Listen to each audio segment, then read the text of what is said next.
Shalom, jemaat sekalian yang dikasihi oleh Tuhan Yesus Kristus. Senang sekali hari ini saya dapat kembali menjumpai Anda sekalian dimanapun Anda berada.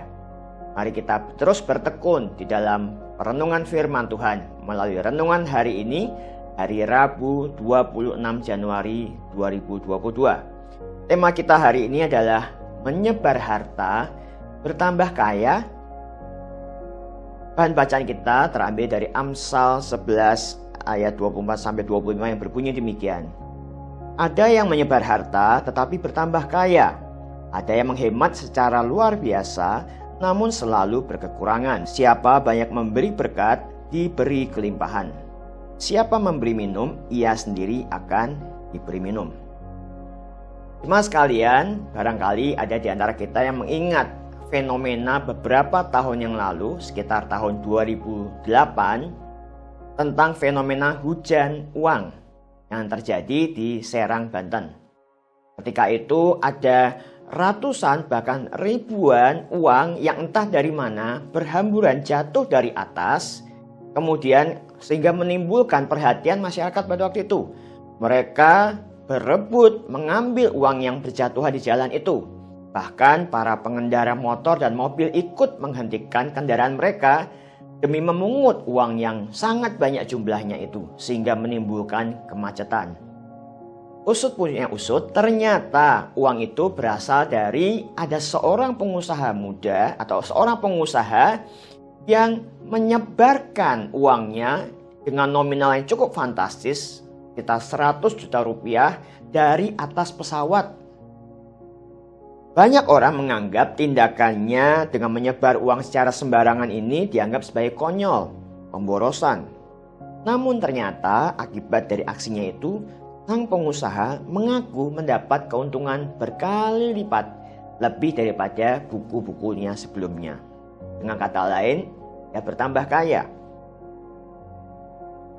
Jemaat sekalian, Raja Salomo, sang penulis Amsal ini, dalam hikmat Tuhan menyatakan hal yang paradoks atau bertentangan, di mana ada orang yang menyebar harta tetapi bertambah kaya, sementara orang yang menghemat secara luar biasa namun selalu berkekurangan. Ayat ini tentu saja tidak mendorong kita untuk lalu menghambur-hamburkan uang tanpa tujuan. Raja Salomo hendak mengajak kita untuk menyadari bahwa memiliki kemurahan hati untuk berbagi kepada sesama, terlebih kepada Tuhan, bukanlah sebuah kebodohan. Tuhan tentu tidak menghendaki kita untuk menghemat secara luar biasa dengan hanya memperhatikan diri kita dan kebutuhan diri kita tanpa mempedulikan orang sekitar kita. Juga mempedulikan pekerjaan Tuhan yang begitu luas di dunia ini. Ayat yang sama di dalam Alkitab The Message berkata, "The world of the generous gets larger and larger. The world of the stingy gets smaller and smaller." Artinya adalah dunia orang yang bermurah hati semakin besar dan semakin besar. Dunia orang yang pelit semakin kecil dan semakin kecil. Artinya ketika kita memiliki kemurahan hati, Tuhan akan semakin memperkaya kita dengan memperluas kapasitas atau pengaruh kita. Tuhan akan menghadirkan orang-orang yang juga akan mau berbagi hidupnya. Oleh karena apa? Oleh karena mereka sudah menikmati kebaikan kita. Bukan karena mereka mau memanfaatkan kebaikan hati kita.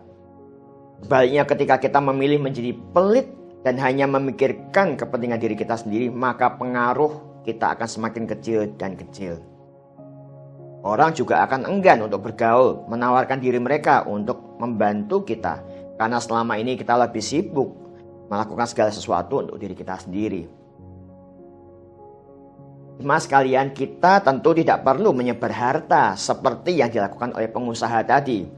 Namun kita perlu membuka hati dan hidup kita untuk melihat kebutuhan di sekitar kita. Setiap kita bisa menjadi berkat bagi sesama kita. Tidak hanya melalui harta, bisa juga melalui perkataan kita yang menguatkan, melalui perhatian kita, dan banyak hal yang lain. Jika kita bermurah hati, maka sebagaimana di ayat ke-25, Tuhan berjanji, siapa banyak memberi berkat, diberi kelimpahan. Siapa memberi minum, ia sendiri akan diberi minum. Maukah kita